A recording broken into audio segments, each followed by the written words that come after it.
Have you ever asked your doctor about a treatment only to be told there's not enough research, or we don't recommend that? Have you ever walked away wondering if they were telling you the truth or just protecting themselves? See, what if the real problem isn't your doctor?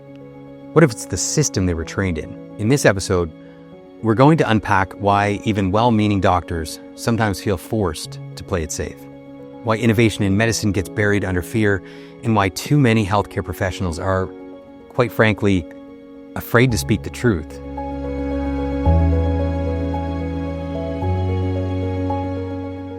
If you've ever felt like something's off, but you couldn't quite explain it, this episode might give you the clarity that you've been looking for. See, one of the biggest problems that I've seen is that we don't teach people how to solve problems. We teach people how to not get in trouble. How do I know this? Well, I've spoken to a lot of people in the healthcare industry, and I've asked them, what are the issues that you continue to see? What I've discovered is that there's a very similar pattern between many of these conversations. And I've come to realize that a big part of the problem isn't just access to care, it's how healthcare professionals are being trained. Doctors and nurses are taught a very specific way of treating disease. First, they're guided by regulations and policies that limit what treatments they are allowed to recommend and what treatments they're not. Let's talk about how they're being trained. Medical school is rigorous, and rightly so. I think we all want skilled professionals taking care of us. But for the most part, we don't realize that the medical education system isn't neutral. From the first semester, students are taught to follow evidence-based guidelines. But here's the catch. Those guidelines are often shaped by regulatory bodies, insurance policies, and pharmaceutical interests, not just patient outcomes. Curriculums are largely funded, influenced, and approved by large institutions. And those institutions are deeply intertwined with the pharmaceutical industry.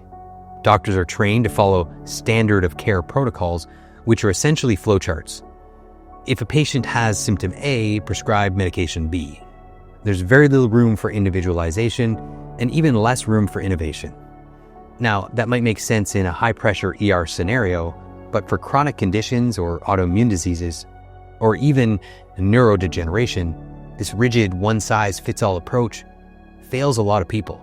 And here's where it gets worse. Once doctors graduate and they enter the system, they're now governed by licensing bodies like medical colleges or state boards. These organizations can reprimand, fine, suspend, or even revoke a doctor's license if they stray from the accepted guidelines.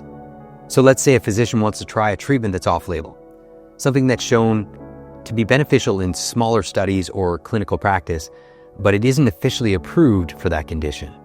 See, even if the patient wants to try it, and even if there's a reasonable safety profile, the doctor could face disciplinary actions if something goes wrong. And that's not science. That's fear-based medicine, and it creates a chokehold on innovation. Think about it. Would you risk your entire career, your income, or your license just to go beyond the textbook? Many doctors wouldn't, because the system punishes risk and rewards compliance. So when your doctor says there's not enough research or we can't recommend that treatment, what they might be really saying is, I can't afford to stick my neck out. And who suffers? You do. The patient gets stuck with outdated options, rigid guidelines, and limited access to promising alternatives. And the doctor, well, they feel trapped. They got into this profession to help people, but now they're watching their hands get tied tighter and tighter by policies they didn't create. Let me give you a few real-world examples of how this actually plays out. Take IV vitamin therapy, for example. In many provinces and states, doctors aren't allowed to recommend high-dose vitamin C unless it's for something like scurvy. Even if patients report feeling better, more energy, stronger immunity, less pain, doctors still face pressure to stick with what's approved. Why? Because it's not part of the standard treatment guidelines, and they risk being flagged or questioned by the college or licensing board. Or consider something like low-dose naltrexone. There's growing evidence that LDN helps with autoimmune conditions, chronic pain, even long-term COVID symptoms. But because it's considered an off-label use, many doctors simply won't prescribe it. They're not necessarily against it. They just know that stepping outside the official playbook could cost them their license, or open them up to legal action. Another major area is stem cell therapy. In Canada and most of the US, doctors aren't allowed to offer mesenchymal stem cell treatments, even though patients around the world are reporting improvements in joint pain, inflammation, autoimmune conditions, and more. Why aren't they allowed? Because these treatments fall outside of what's currently approved by government regulators. See, if a doctor here offers them, they could face disciplinary action, even if the patient is willing, informed, and asking for it. And during the pandemic, we saw this play out in real time.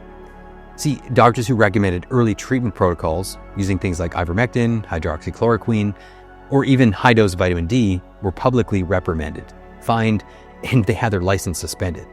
Not because their patients were being harmed, but because they were going against centralized guidelines from public health agencies. So what does that tell us? Well, it tells us that the system rewards compliance, not critical thinking. And when healthcare professionals are punished for thinking outside the box, it's the patient who ends up paying the price. Second, there's this cultural mindset, both in medical training and in society, that the doctor knows best. But the doctor knows best often gets confused with the doctor knows all. This isn't unique to doctors. See, anyone who adopts the mindset that they know all will find themselves ill-equipped in a world that's rapidly changing. Think about it. If your worldview is, I know all, then your subconscious mind will start to filter all new information through that lens. That means if a new or alternative treatment comes along that you never heard of, you'll either assume it can't be real because you don't know about it, or the fact that you haven't heard about it means it must not be valid because you know all. Can you see how this could be problematic? Now, let's go back to that example from before. See, maybe you ask your doctor about using a medication in an off-label application. Or maybe you ask about a non-traditional treatment, something they didn't learn about in school. And their response sounds something like, well, there aren't a lot of studies to support those claims, or there's not enough peer-reviewed research on that. And maybe they say, we don't really understand how that works, so I would stay away from it. But here's the thing. Just because we don't fully understand how something works, doesn't mean we shouldn't use it. I mean, if that logic were true, most people shouldn't use their computers, they shouldn't use their iPhones, they shouldn't use the internet, and they definitely shouldn't fly on a plane, because most of us have no idea how those things actually work. But we use them anyways, because they work. See, it's the same thing with many emerging and alternative treatments. We can often see real-world results long before we fully understand the mechanisms behind them. The phrase "there's limited research" often gets thrown around as if it's a reason to dismiss an idea, when in reality, the lack of research isn't necessarily due to lack of merit, it's due to lack of financial incentive. And that brings us to the next big problem, the research monopoly. See, what happens when the research that could save lives never gets done? Because in modern medicine, the question isn't always, does it work? It's really, who's funding it? In the next episode, we're going to expose why promising treatments often get ignored, discredited, or outright buried, and what that means for the future of your health. If you found this video helpful and you want to see more like it, feel free to like this video and subscribe to the channel. We can't win this fight without people like you. While you're here, feel free to check out the other videos on my page. Now, if you're looking into how regenerative medicine could help you or someone you love, then head over to my website and book a consult with me directly. If you're ready to explore real solutions, this could be a great place to start.